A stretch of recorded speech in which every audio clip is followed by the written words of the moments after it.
Welcome to the Boomer Technician. We're in Kansas City, Missouri this weekend, and I'm hoping to get in a Missouri car show, but the weather has not been cooperating.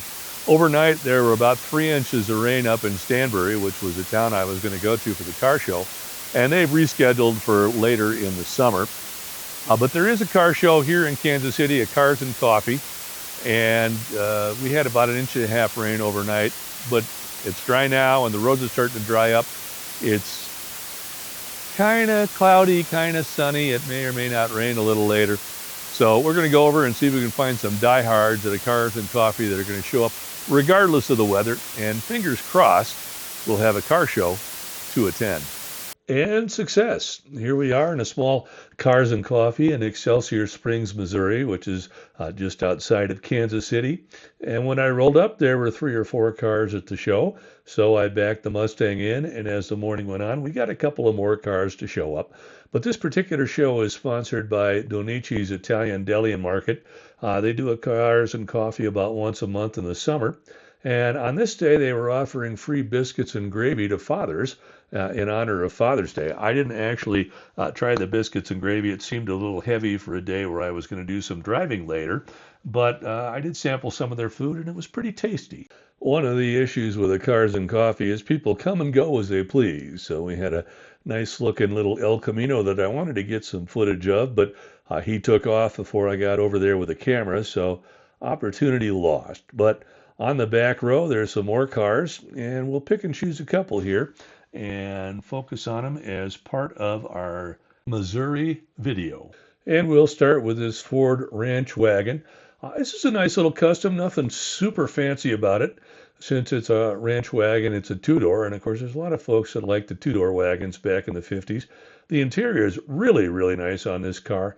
Just overall a very clean car. It looks kind of factory, but it's been nicely updated and just a super little car.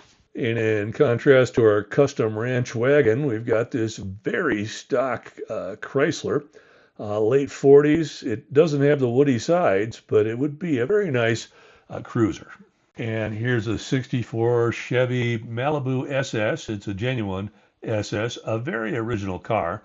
I talked to the owner, and he recently picked it up from a family friend and was getting it back into running shape. Boy, it seems like these Nissan 350Zs just came out a couple of years ago, but looking on the internet, turns out they replaced them in 2009 with the 370, so becoming a classic.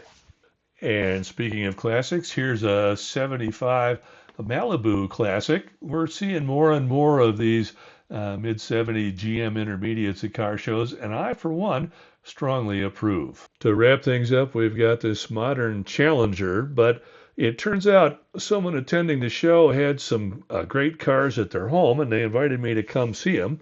And so we're going to move on and check out a private collection. It's been a relatively small turnout at the car show, but our friend here, John, a man of faith, is going to give us a tour of some of the cars he has tucked away in the back of his house. And as he tells it, we got some pretty cool stuff to look at. So this is just a Mustang. John calls it his fair weather driver. The 2018 with the pretty much all the performance and features on it, and it's painted this gorgeous Kona blue. And here we have an 08 Shelby GT. This was really the reinvigoration of the Shelby nameplate with Ford. This car rolled out with a lot of fanfare. It was a heck of a great car, and it's still fond to be remembered today, even though it's getting on to be 20 years old. Now, it's not true of every Shelby out there, but this car was actually built at Shelby America. It wasn't built in a Ford factory with Shelby's name on it, but Shelby actually oversaw the building of it.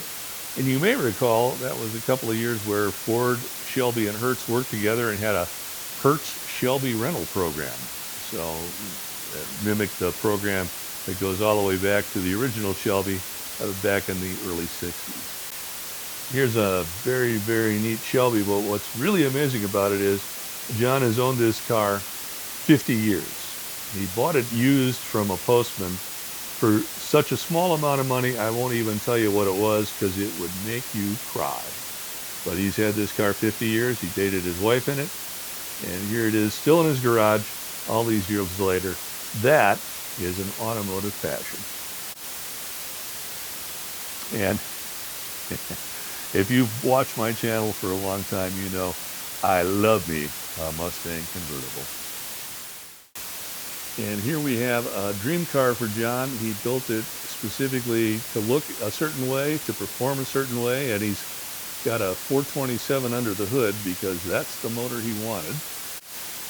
And it is a replica, but to be fair, if you're seeing a Cobra at a car show, odds are very, very good that's a replica as well, no matter what the owner may tell you. And I've got to compliment John on his color choice on this car. This is a sharp-looking ride. It'd be a lot of fun to run down a twisty side road on a nice, bright, sunny day. And here we have a 71 Torino Cobra Jet. It's got the big 429. It's got the shaker hood. It's got all the power options.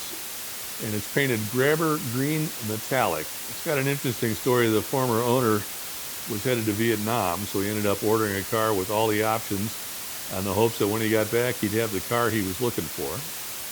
And let's take a look at the back of it. So picking up from the back, the former owner went ahead and started dragging the car at the drag strips. So it didn't get a lot of miles on it, and eventually life took over and he got too busy to work on it, and he decided to sell it, and John was happy to find a low mileage car with all the features he wanted in a new Ford Torino. This is John's most interesting car. It's a 71 Mercury Cyclone spoiler, so it shares the same basic body as his 71 Torino. They're both 429 Cobra Jet motors, but this is a factory color, but it is not a color available in the brochure. It was painted purple at the factory to match a fleet color that was available for Mercury's, and this is the only Cyclone spoiler painted this color. Let's step around to the back and get another look at it. When you got to appreciate John, he's a very tenacious fellow. He wants specific cars with specific features, and by and large he's found several that meet his needs, and this Cyclone spoiler is certainly one of them. So very cool tour of John's garage, and I appreciate him taking the time to open the doors for us and letting us in. Well, before we wrap things up, I thought I'd share a shot of the Car Show Wise Men, and note that we've got 19 states under our belt with only 31 to go. And so let's let the wise men remind us that no matter where we go, there we are.